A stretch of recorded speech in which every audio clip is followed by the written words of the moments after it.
ఈ కార్యక్రమము యేసు విడిపించుచున్నాడు పరిచర్యలు యొక్క సహకారులు మరియు ప్రార్థనా భాగస్వాములు మరియు శ్రేయోభిలాషుల ద్వారా సాధ్యమైనది.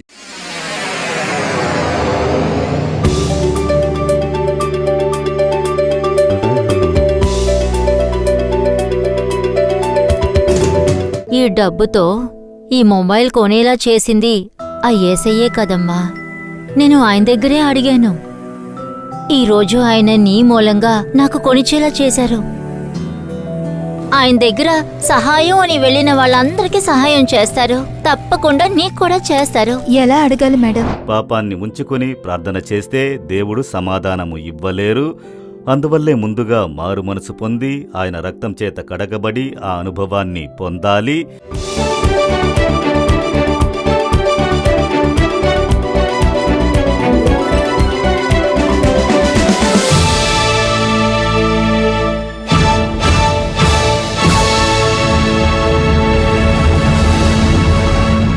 క్రీస్తులు ప్రియమైన వారులారా, మన దేవుడు యేసుక్రీస్తు యొక్క తీయటి నామమున నూతన సంవత్సరం శుభాకాంక్షలు తెలుపుకుంటున్నాం. ఇది మీ అద్భుతాల సమయం. ఈ కార్యక్రమంలో మిమ్మల్నందర్నీ చూడ్డం మాకు చాలా సంతోషంగా ఉంది. ఏదో ఒక తీరని సమస్య, మీరు ఊహించిన పరిస్థితి మీకు అనుకూలంగా జరగకపోవచ్చు. అది మాత్రమే కాకుండా దేవుడి దగ్గర ఒక ఆశీర్వాదాన్ని అడిగి చాలా కాలంగా ఇది జరగకుండానే ఉందే, ఈ కొత్త సంవత్సరం నాకు ఎలా ఉంటుందో అనే దిగులుతో ఈ కార్యక్రమం చూస్తున్నారా? దిగులు పడకండి. దేవుడు ఈ సంవత్సరం అడుగుడి అప్పుడు మీకు ఇవ్వబడును అనే మాటని ఇచ్చారు. ఇన్ని సంవత్సరాలు మనుషుల మధ్య అడిగి అడిగి మోసపోయిన పరిస్థితి చాలు. మీరిప్పుడు దేవుడి దగ్గరికి రండి. హక్కుతో ఆయన దగ్గర అడగండి. అప్పుడు మీరు ఊహించిన ఆ మేలుని దేవుడు మీకు ఈ సంవత్సరం ఇస్తారు. విశ్వాసంతో ఈ కార్యక్రమాన్ని చూడండి. ఇప్పుడు ఒక యథార్థ సంఘటనని ఒక నాటకం రూపంలో మీరు చూడబోతున్నారు. ఆ తర్వాత మన సహోదరులు మోహన్ సి లాసరస్ గారు దేవుని సువార్తని ప్రకటించి మీకోసం ప్రత్యేక ప్రార్థనని చేస్తారు.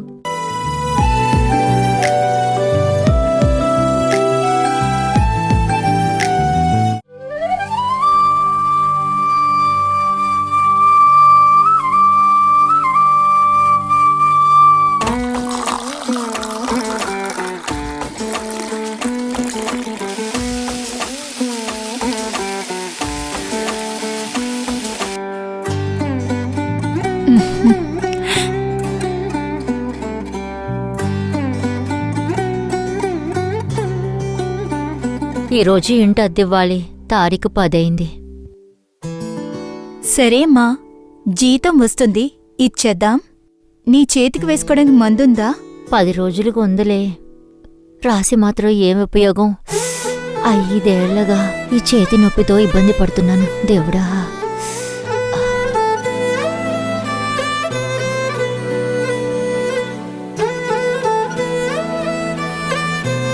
సరే అవుతుందమ్మా. మీరే వచ్చి దేవుణ్ణి అడగండి ఏ పరిహారం చెయ్యాలని. ఏమని అడగమంటావు?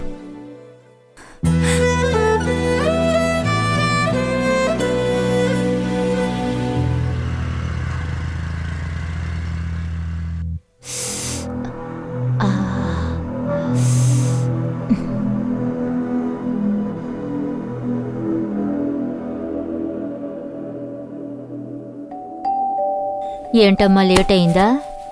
అవునమ్మా, కొట్టుకి వెళ్ళి వచ్చాను. జీతం వేశారమ్మా. అదే వచ్చే దారిలోని కాయగూరలు కొనుక్కుని మీ చేతి నొప్పికి మందు కూడా కొన్నానమ్మా.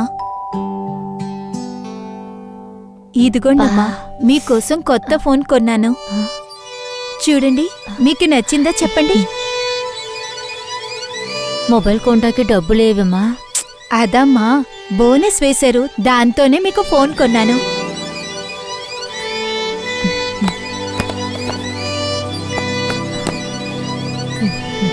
నచ్చిందా అమ్మా? బాగుంది.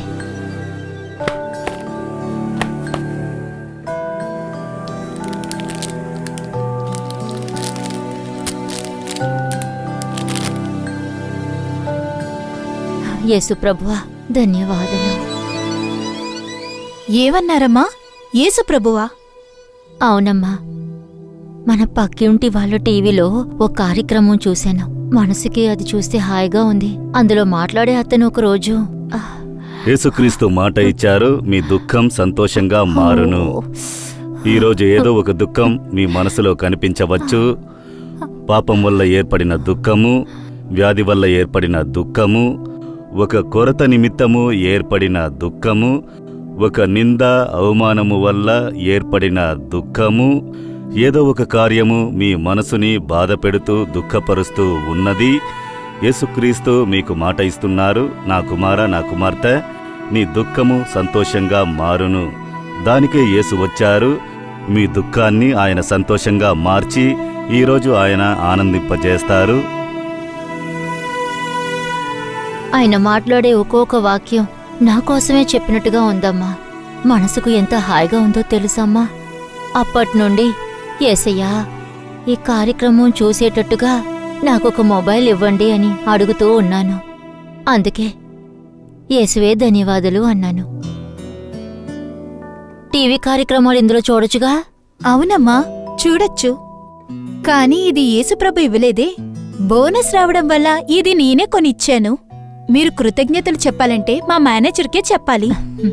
మీ మేనేజర్ ఇచ్చినా కూడా ఈ డబ్బుతో ఈ మొబైల్ కొనేలా చేసింది ఆ యేసయ్యే కదమ్మా. నేను ఆయన దగ్గరే అడిగాను. ఈరోజు ఆయన నీ మూలంగా నాకు కొనిచ్చేలా చేశారు. అలా అయితే ఆ యేసుప్రభువుని మీ చేయి నొప్పిని కూడా నయం చేయమని చెప్పండి. అదే అడిగానమ్మా, కానీ నయం అవ్వలేదు. ఇక ఈ మొబైల్లో ఆ ప్రార్థనని వింటూ యేసయ్యని అడిగి చూస్తాను. అడగండి, అడగండి, అడుగుతూనే ఉండండి. అలాగే నాకు పెద్ద కంపెనీలో ఉద్యోగం ఇమ్మని చెప్పండి.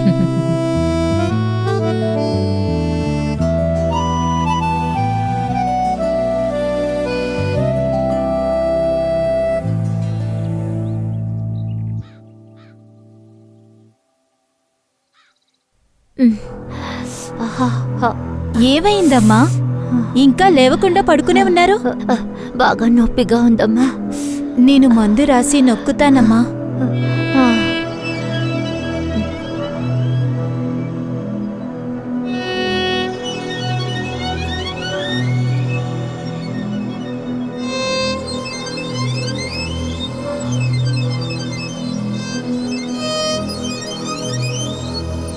ఆ రోజే డాక్టర్ దగ్గరికి వెళ్దామని చెప్పాను.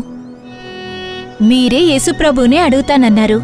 అవునమ్మా, నేను అడిగిన అన్ని విషయాలు యేసయ్య నాకిచ్చారమ్మా. అప్పడకుండా ఈ నెలని మనం గడిపేశాము. అబ్బా, నా బాధంతా ఏమయ్యిందో తెలియదమ్మా. ఒకవేళ ఆ చర్చికి వెళ్లి డబ్బులిస్తేనే యేసుప్రభు వింటారా? అలా కాదమ్మా, మీరు ఎక్కడున్నా నమ్మకంతో యేసయ్యని అడిగామంటే తప్పకుండా ఇస్తారని అయ్యగారు అన్నారు. ఇప్పటికీ మందుతో తట్టుకోండమ్మా. సాయంత్రం మనం డాక్టర్ దగ్గరికి వెళ్దాము. సరే. నేనిప్పుడు కొట్టుకు వెళ్ళొస్తాను. సరే అమ్మా, సరే. అబ్బా,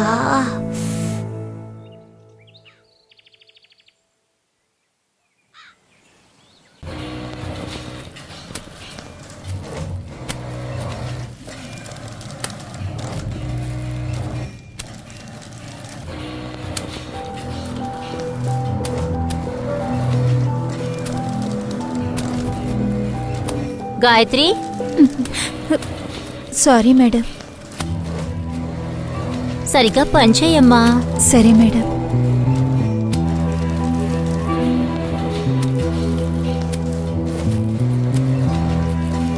గాయత్రి, నీకేవైందమ్మా? చాలా డల్గా ఉన్నావే. కొద్ది రోజులుగా నిన్ను గమనిస్తూ వచ్చాను. ఏవైంది? అమ్మకి 5 ఏళ్లుగా చెయ్యి నొప్పి. ఈ రోజు ఉదయం కూడా చాలా బాధపడ్డారు. చాలా మందులు వాడాము, ఇంకా సరి అవ్వలేదు. బాధపడకు గాయత్రి, ప్రే చేయొచ్చు, దేవుడు సరి చేస్తారు. మా అమ్మ అది కూడా చేసి చూశారు, కానీ మీ యేసు అది విని సరి చేయలేదే. మీ యేసునా? యేసు అందరికీ దేవుడేనమ్మా. ఆయన మనం అందరూ హాయిగా బతకాలనే ఈ ప్రపంచంలోకే వచ్చారు. ఆయన దగ్గర సహాయం అని వెళ్ళిన వాళ్ళందరికీ సహాయం చేస్తారు. తప్పకుండా నీకు కూడా చేస్తారు. ఎలా అడగాలి మేడం? మీ అమ్మ దగ్గర నువ్వు ఎలా అడుగుతావు? నమ్మకంతో పూర్తి హక్కుగా అడుగుతావుగా, అలాగే యేసయ్యని కూడా నువ్వు అడగాలి. దానికి నేనిన్న పరిహారం చెయ్యాలా? మతం మారాలా? అలాంటివన్నీ యేసయ్య ఎదురు చూడరు. మన మనసు శుభ్రతగా ఉంటే చాలు. పూర్తి నమ్మకంతో యేసయ్యా ఇది చెయ్యండి అని మనం అడిగామంటే దాన్ని ఖచ్చితంగా యేసయ్య మనకి ఇస్తారు. సరే మేడం. సరే మా గాయత్రి, నువ్వు ఇక పని చూడు. సరే. మీరు ఆఫీసులో పనిచేస్తున్నారనుకోండి. ఆఫీసు నుండి ఒక పెన్ను కూడా మీ ఇంటికి రాకూడదు. ఒక పేపర్ కూడా మీ సొంతమని తీసుకుని రాకూడదు. దేవుడు దాన్ని గమనిస్తారు. తిరిగిచ్చేయాలి. ఒక పెన్ను తీసుకొచ్చినా తిరిగిచ్చేయాలి. ఒక పేపర్ తీసుకొచ్చినా తిరిగిచ్చేయాలి. అది నీది కాదు. చాలా మందికి ఇది తెలియట్లేదు. అందువల్లే చాలా క్రైస్తవ కుటుంబాలలో శాపము, ఆశీర్వాదము లేదు. కరువు, దరిద్రము, వ్యాధి.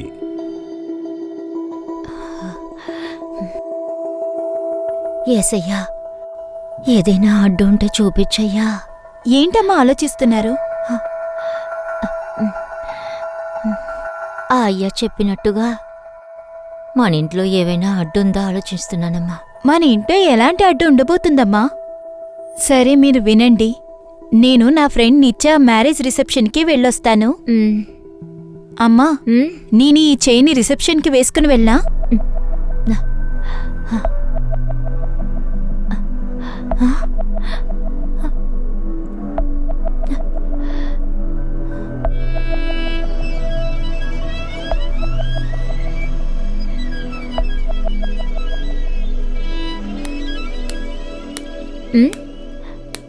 ఏంటిది? బంగారం గొలుసులాగుంది. ఎవరూ లేరులే.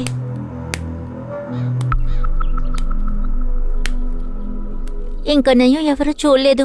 అమ్మ దగ్గరికి తీసుకెళ్ళి ఇద్దాం.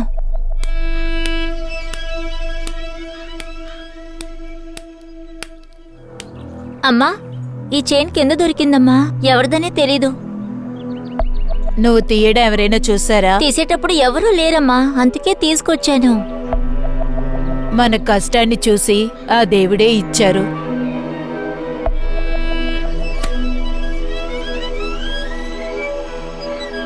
అక్క, రమ్య వేసుకున్న చేను పోగొట్టిందక్కా. మీరేనా చూసారా? లేదే, నేనేమీ చూడలేదే. నేను బయటికే వెళ్ళలేదు. ఇక్కడా పోగొట్టింది. వెతికి చూడండి, నేను చూస్తాను, దొరుకుతుంది. సరే అక్క. అమ్మా, ఎందుకమ్మా లేదు అన్నావు? మిగతా వాళ్ళ వస్తువు తీసుకోవటం తప్పే కదా. దేవుడు శిక్షిస్తాడు కదమ్మా. అదేమీ తప్పు కాదు. మనకున్న కష్టాన్ని తీర్చడానికి ఆ దేవుడే ఇచ్చారు.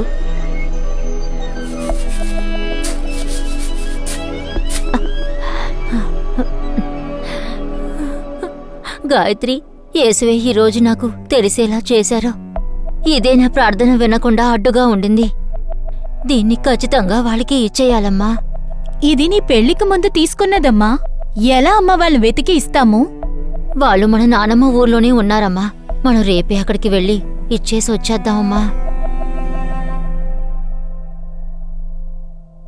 ఎలా ఉన్నావక్క? నేను బాగున్నాను లక్ష్మి. నువ్వెలా ఉన్నావు? ఏంటి హఠాత్తుగా వచ్చావు? 20 సంవత్సరాల క్రితం మీ కూతురు రమ్య గొలుసు పోగొట్టుకుందిగా. అవునమ్మా, అది ఇంకా దొరకలేదు. అక్క, క్షమించండి. ఆ గొలుసుని నేనే తీశాను. మీరు వచ్చి అడిగినప్పుడు కూడా మా అమ్మ మీకా గొలుసు ఇవ్వలేదు. దాన్ని ఉంచుకోవటం తప్పని యేసయ్య తెలిసేలా చేశారు. తీసుకోండక్క. యేసయ్య బుద్ధి పుట్టించారు. ఏంటి, యేసు బుద్ధి చెప్పారా? ఇలాంటి దేవుడా? నమ్మలేకపోతున్నాను. అవునక్క, ఇప్పుడే సంతోషంగా ఉంది. మేమిక బయలుదేరతాం. సరేమ్మా. అలాగే అమ్మా. ఓకే సార్, నేను జాయిన్ అవుతాను sir. Okay sir, thank you so much sir.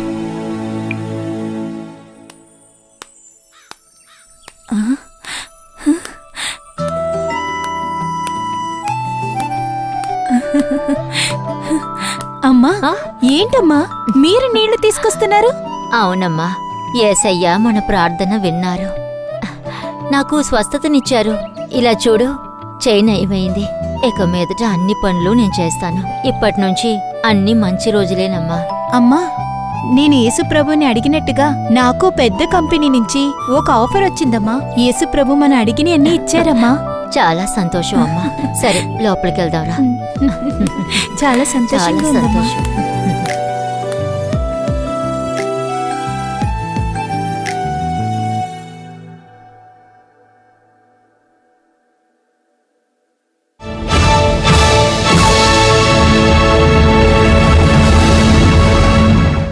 ప్రియమైన వారలారా, యేసుక్రీస్తు నామమున మిమ్మల్ని నేను దీవిస్తున్నాను. ఈ కొత్త సంవత్సరం ఎలా ఉంది? నూతన సంవత్సర శుభాకాంక్షలు. 1వ తారీఖు వాగ్దానపు సువార్తను విన్నారు కదా. కొద్ది రోజులు గడిచిపోయాయి. దేవుడు మీకంటూ ఇచ్చిన వాగ్దానము మత్తయి 7వ అధ్యాయము 7వ వచనము, అడుగుడి మీకు ఇయ్యబడును, వెతుకుడి మీకు దొరుకును, తట్టుడి మీకు తీయబడును. 3 విషయాలను మనసులో గుర్తుపెట్టుకోవాలి. అడగాలి, వెతకాలి, తట్టాలి. అడగడం అనేది మనకి కావలసిన మేళ్లను అడిగి పొందటము, మనమే అడిగి పొందటము. వెతకడం అనేది దేవుని ముఖాన్ని వెతికి ఆయన్ని దర్శించాలి, ఆయనతో మాట్లాడాలని, ఆత్మపరమైన మేళ్లను పొంది ఆయనతో దగ్గరగా జీవించడానికి ఆయన సమూహాన్ని వెతకడము. తట్టుడి అంటే ఇతరుల కోసం, వేరొకరి కోసము దేవుని వద్ద ప్రాధేయపడి ప్రార్థన చెయ్యడము. ఈ 3 కార్యాలను కరెక్ట్గా చేశారంటే అడిగిన ప్రతి ఒక్కడు పొందుతాడు అనే వాక్యం ప్రకారము అడిగిన మేళ్లను ఖచ్చితంగా పొందుతారు. మీ ప్రార్థనకి ఆయన యొక్క కనులు గమనిస్తూ వింటూ ఉన్నాయి. కానీ అడిగి పొందాలంటే కొన్ని విషయాలలో జాగ్రత్తగా ఉండాలి.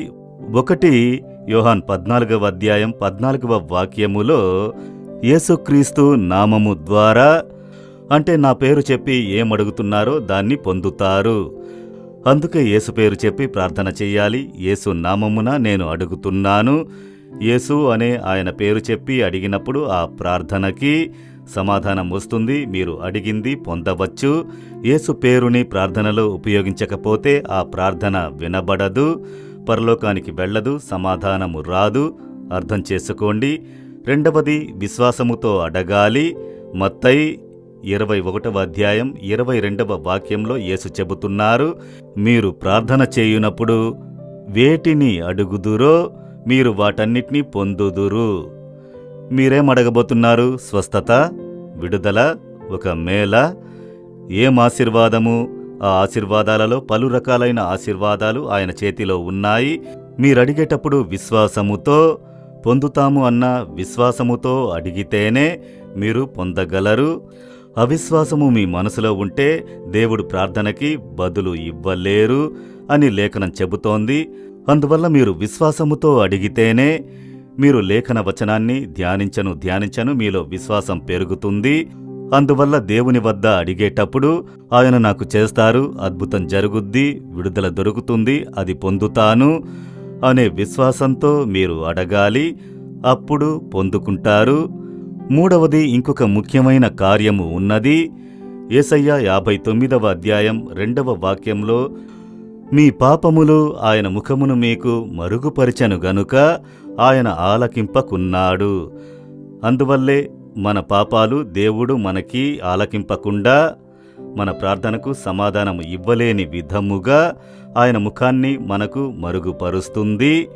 చాలా ముఖ్యము.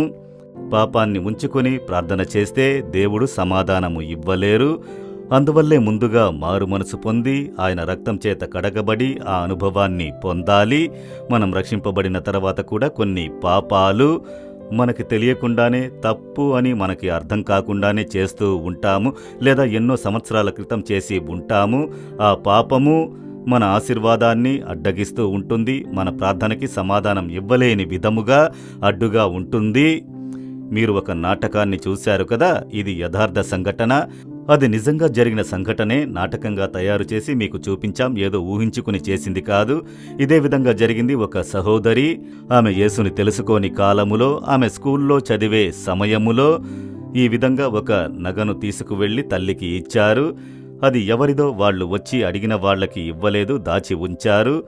కాని 20 సంవత్సరాల తర్వాత ఆమె యేసుని స్వీకరించారు, రక్షింపబడ్డారు, ప్రార్థిస్తున్నారు. కొన్ని వ్యాధులు స్వస్థత పొందుటలేదు. ఎందుకు దేవుడా దీనికి నాకు సమాధానం ఇవ్వట్లేదు? అప్పుడు దేవుడు గుర్తు చేశారు, ఇన్ని సంవత్సరాల క్రితము నువ్వు ఇతరుల చైన్ తీసుకున్నావు కదా, ఎలా ఆశీర్వదించమంటావు? దాన్ని వెతికి కనిపెట్టి తిరిగి ఇచ్చినప్పుడు ఆ ప్రార్థనకి సమాధానము వచ్చింది. ఆ యథార్థ సంఘటననే నాటకంగా తీశాము. నేను మియన్మార్ దేశానికి పరిచర్యకు వెళ్ళాను. అప్పుడు జనం పెద్ద హాల్లో చాలామంది వచ్చి చేరారు. ప్రార్థన జరిగేటప్పుడు ఆత్మీయపరమైన వారు నాపై బలంగా దిగారు. అప్పుడు ఆత్మీయంగా వారు చెప్పారు, ఇక్కడ ఒక సహోదరి రక్షింపబడ్డవారు, అభిషేకం పొందినవారు పరిచర్య చేస్తున్నారు. కానీ కొద్ది సంవత్సరాలుగా ఆమె ఎముకలలో నొప్పి, అందువల్ల చాలా కష్టపడుతున్నారు. పరిచర్య చేయడం కష్టము, అయినా కూడా పరిచర్య చేస్తున్నారు. ఇతరుల కోసం ప్రార్థనలు చేస్తున్నారు. అద్భుతాలు జరుగుతున్నాయి, స్వస్థత ఏర్పడుతోంది. ఈమె కోసం ప్రార్థన చేస్తే దేవుడు సమాధానము ఇవ్వట్లేదు. ఈమె వ్యాధి వేదన అలాగే ఉంటూనే ఉన్నది. కొన్ని సందర్భాలలో ఎందుకని నాకు మాత్రం స్వస్థత దొరకట్లేదు? నేను వెళ్ళి పరిచర్య చేస్తే ఇతరులకి స్వస్థత లభిస్తుంది కదా, అలా జరుగుతుంది. అప్పుడు దేవుడు మాట్లాడారు, నువ్వు ఈ విధంగా ఆలోచిస్తున్నావు కుమార్తె, నీ పాపమే అడ్డంగా ఉన్నది. ఏం పాపము అని అడిగితే, నువ్వు ఇతరుల గురించి మాట్లాడిన మాటలు, ఇతరులను గాయపరిచిన విషయాలు. నీ మాటల వల్ల గాయపడిన వారు ఎంతోమంది. నీ నోటి మాటల ద్వారా ఇతరులను దుఃఖపరిచి ఉన్నావు. ఆ పాపము నుండి నువ్వు మారుమనసు పొందితే నీకు స్వస్థత ఏర్పడుతుంది. అంతవరకు ఆమె దాన్ని పెద్దగా ఆలోచించలేదు. ఏదో ఒకరి మీద ఒకరు తప్పులు చెప్పడం, అలా మాట్లాడుకోవడమే కదా అలా అనుకున్నారు.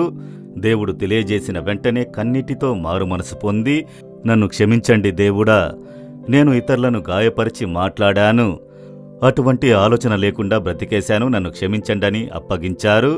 ఆ నిమిషములోనే ఆ ఎముకల నొప్పులన్నీ తొలగిపోయాయి. స్టేజ్ మీదకు వచ్చి అందరి ముందు సాక్ష్యాన్ని చెప్పారు. అది పాపంగా నాకు అనిపించలేదు. ఈరోజు దేవుడు తెలియజేసిన తర్వాతే నాకు తెలిసింది, ఎంతో పెద్ద పాపమును చేశాను అని అన్నారు. ఈ విధంగా చాలా కార్యాలను మనం ప్రపంచ రీతిలో చూస్తూ ఉన్నాము. ఇది అందరూ చేసేదే కదా, అందరూ మాట్లాడేదే కదా అని అనుకుంటున్నాము. కాదు, అది ఒక పాపమైన కార్యము. అందరూ చేస్తున్నందువల్ల తప్పు సరి అయిపోదు. అదే అర్థం చేసుకోవాలి. అందువల్ల ఆమె తన తప్పును తెలుసుకుని మారుమనసు పొందిన వెంటనే ప్రార్థనను దేవుడు విన్నారు. వ్యాధి మాయమైంది, అద్భుత స్వస్థత ఏర్పడింది. ఈరోజు మీ జీవితాన్ని పరీక్షించి చూడండి. ఎవరిదో వస్తువు మీ ఇంట్లో ఉంది, ఎవరికో సొంతమైన దాన్ని మీ ఇంట్లో దాచి ఉంచారు. తిరిగి ఇచ్చెయ్యాలి, క్షమాపణ అడగాలి, సరిచేసుకోవాలి. అప్పుడే అద్భుతాన్ని దేవుడు చెయ్యగలరు. మీలో దాగి ఉన్న ఆ పాపము మీరు తప్పు కాదు అని అనుకుంటున్నారు. అది దేవునికి ముందు పెద్ద పాపముగా నిలబడింది. ప్రకటించి అప్పగించి, దేవుడా, ఇకపై ఎటువంటి పాపపు జీవితము నాకు వద్దు, నన్ను క్షమించి నాకొక అద్భుతము చెయ్యండని అడిగి చూడండి. వెంటనే దేవుడు అద్భుతాన్ని చేస్తారు. అందుకు మిమ్మల్ని అర్పించుకోండి. అందుకే శిలువలో తన రక్తాన్ని ఆయన చిందించారు. యేసుక్రీస్తు రక్తము సకల పాపములను తుడిచి మనల్ని శుద్ధీకరిస్తుంది. అందువల్ల అప్పగించి, దేవుడా, మీ రక్తము ద్వారా నన్ను కడగండి, నన్ను క్షమించండి. ఈరోజు నేను ప్రార్థన చేస్తున్నానని ప్రార్థన చేయండి, అందులో అద్భుతం జరుగుద్ది. అలాగే కనులు ముయ్యండి, మనం ప్రార్థన చేద్దాము. దేవుడు మీ పక్కనే ఉండి మీతో మాట్లాడుతున్నారు. ఏదో ఒకటి ఎవరికో ఇవ్వాల్సిన ఒక వస్తువు మీ ఇంట్లో ఉన్నది. ఎవరికో సొంతమైన దాన్ని మీరు తీసి పెట్టుకున్నారు. దాన్ని ప్రకటించండి. దేవుడా, క్షమించండి, పరిశుద్ధపరచండి. మీరు ఎదురు చూస్తున్న విధంగా, మీరు ఇష్టపడే విధంగా జీవించడానికి అప్పగిస్తున్నానని చెప్పండి. నేను తిరిగి ఇచ్చేస్తాను దేవుడా అని చెప్పండి. మీరు ఆ విధంగా చెయ్యను దేవుని యొక్క హస్తం మీ మీదకు దిగి వచ్చును. మీరు మారుమనసు పొందను అద్భుతం చెయ్యడాన్ని చూడగలరు.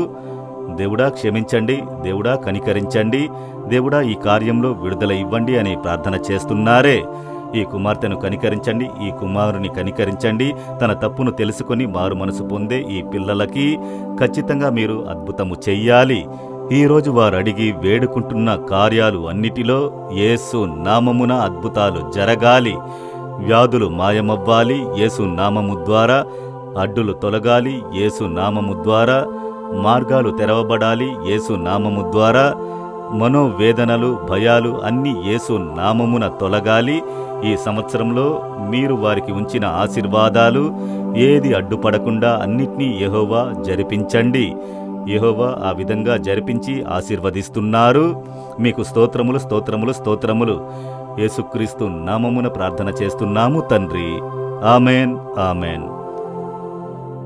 ప్రియమైన వారులారా, దేవుడు ప్రార్థనను విన్నారు, మీకు అద్భుతము చేసేశారు. విశ్వసిస్తున్నారా? ఈ సంవత్సరంలో దేవుడు ఇచ్చిన మాట ప్రకారం మీరు అడిగిన దానిని పొందుకున్నారు. దేవుడా, నేను అడిగాను, మీరు ఇచ్చేశారు, మిమ్మల్ని విశ్వసిస్తున్నానని స్తోత్రములు చెప్పండి. మీరు ప్రార్థించేటప్పుడు వీటన్నిటినీ గుర్తుపెట్టుకోవాలి. దేవుడు ఏదడిగినను ఏదో ఇచ్చేస్తారని. మీరు ప్రార్థన చేసిన ఏది పొందకుండా ఉన్నారు. అందుకే మీ హృదయాన్ని పరీక్షించి చూడాలి. యేసు నామమున కరెక్ట్గా ప్రార్థన చెయ్యాలి. అదేవిధంగా దేవుని చిత్తం ప్రకారం ప్రార్థన చెయ్యాలి. దేవుని వద్ద అడిగేటప్పుడు ఇది దేవునికి ఇష్టమేనా అని తెలుసుకొని ప్రార్థన చెయ్యాలి. విశ్వాసముతో అడగాలి. ఖచ్చితంగా అద్భుతము జరుగుద్ది. ఎప్పుడు దేనికోసం ప్రార్థన చేసినా దీన్ని మనసులో పెట్టుకుని ప్రార్థన చెయ్యండి. ఈ సంవత్సరంలో మీరు అడిగిన ప్రతిదాన్ని యెహోవా మీకు లభించేలా చేసి ఆనందంగా నడిపిస్తారు. Amen, amen. ప్రియమైన వార్లారా, దేవుని సువార్తని విన్నారా? మీకు మిక్కిలి ఆశీర్వాదంగా ఉండి ఉంటుందని నమ్ముతున్నాము. మీరు పొందిన మేళ్లను, ఆశీర్వాదాలను మాతో పంచుకోవడం మర్చిపోకండి. మరలా ఇంకొక కార్యక్రమంలో కలుద్దాం. అంతవరకు యెహోవా కృప మీ అందరితోనూ ఉండునుగాక. ఆమెన్. ప్రియమైన వారలారా, బావున్నారా? మిమ్మల్ని నేను యేసు నామమున అభినందిస్తున్నాను. మీతో మాట్లాడడం నాకు సంతోషం. ఒక ముఖ్యమైన విషయాన్ని మీకు చెబుతున్నాను. ప్రతి వారము, శనివారము, ఆదివారము రాత్రి 7 గంటల నుండి 9:30 గంటల వరకు ప్రార్థిద్దాం రండి కార్యక్రమము ప్రసారమవుతున్న విషయం మీకు బాగా తెలుసు. తమిళ్, ఆంగ్లము, తెలుగు, కన్నడము, హిందీ భాషలలో అనువాదము చేయబడి అనేకులు అది చూసి ఆశీర్వదించబడుతున్నారు. మీరు మీ లాంగ్వేజ్లో, అంటే మీ భాషలో ఈ కార్యక్రమంలో మీరు పాల్గొని ప్రార్థించవచ్చును. ఈ వారం కూడా శని, ఆది 2 రోజులు ఆ కార్యక్రమాన్ని కంఫర్టర్ టీవీలో చూడొచ్చు. సోషల్ మీడియాలో యూట్యూబ్, ఫేస్బుక్, అందులో కూడా ఈ కార్యక్రమాన్ని మీరు చూడొచ్చు. ముఖ్యమైన కార్యం కొరకు కలిసి ప్రార్థించబోతున్నాం. దేవుడు మీకంటూ ఇచ్చిన వాక్యాలను పంచుకుని ప్రార్థించబోతున్నాం. తప్పకుండా చూడండి. మీకు తెలిసిన మిత్రులు, బంధువులు, మీరు హిందీ భాష, తెలుగు భాష, కన్నడ భాష వాళ్ళందరికీ తెలియజేయండి. మలయాళ భాషలో వాళ్ళకి తమిళ్ బాగా అర్థమవుతోంది. ఆంగ్ల భాషలోనూ అనువాదము చేయబడుతోంది. వారందరికీ తెలియజేశారంటే వాళ్ళందరూ చూసి ఆశీర్వదించబడతారు. అందులో సాక్ష్యం చెప్పబడి జనం గుణమయ్యి విడుదల కోసం ప్రార్థనలు చేయబడుతున్నాయి. చాలామంది విడుదల పొందుతున్నారు. ఆ విధంగా ఉన్న ప్రజలకి మీరు తెలియజేయవచ్చు. అనేకులు ఊరట చెందుతున్నారు. అనేకులు దేశం కోసం ప్రార్థించవలసిన కార్యం కోసం తెలుసుకుని ప్రార్థిస్తున్నారు. వీటన్నిటినీ మీరు చూసి లబ్ధి పొందుటకు మిమ్మల్ని ప్రేమగా ఆహ్వానిస్తున్నాను. శని, ఆది 2 రోజులు ప్రార్థిద్దాం రండి కార్యక్రమంలో కలుద్దాం. యెహోవా ఆశీర్వాదము మీతో ఉండునుగాక. ఆమెన్. మీ ఆత్మపరమైన జీవితాన్ని ఇంకా దృఢపరిచేందుకు మీ దగ్గరలో ఉన్న యేసు విడిపించుచున్నాడు పరిచర్యల గెత్సెమనే ప్రేయర్ సెంటర్ కి ప్రార్థించడానికి రండి.